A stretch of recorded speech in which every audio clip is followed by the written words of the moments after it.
Good morning, students. Today I am going to discuss a question on depreciation, and I have taken a question under the fixed installment method.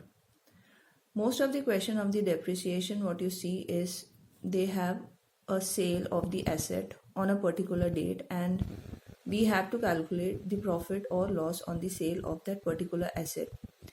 Either the complete asset would be sold or a part of the asset would be sold, and we have to find out the profit or loss on the sale of that part of the asset.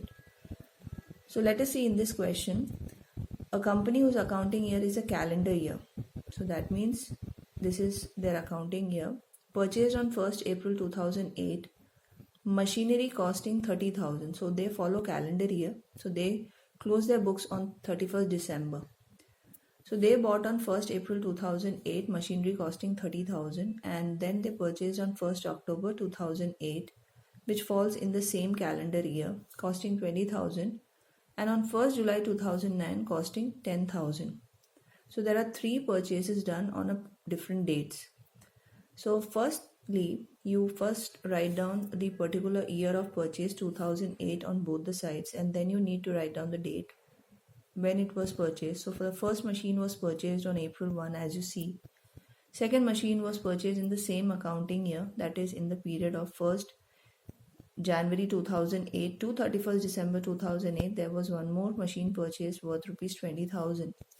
The depreciation to be provided on this two machinery, remember, the full year depreciation of this machinery comes to 30,000, 10%, 3,000, that is the percentage of depreciation is 10, and for this it will come to 2,000, that is a full year depreciation. But because the machinery has been purchased not in the starting of the year but in a period of month later, so we have to cut down this depreciation to the particular number of months, that is from April to December you have to calculate, and you will get the depreciation for this machinery as 2,250 and for this machinery as 500. Then we need to do the balancing. Balancing is to be taken this original amount minus the depreciation and this balance. Close these books with the total on either side, and then bring down the balance to the left hand side. As you see in this question, there was one more purchase on 1st July 2009, a machinery of 10,000. So you are going to record it over here. And then we have to provide depreciation on all the three assets. Remember, it's a fixed installment method.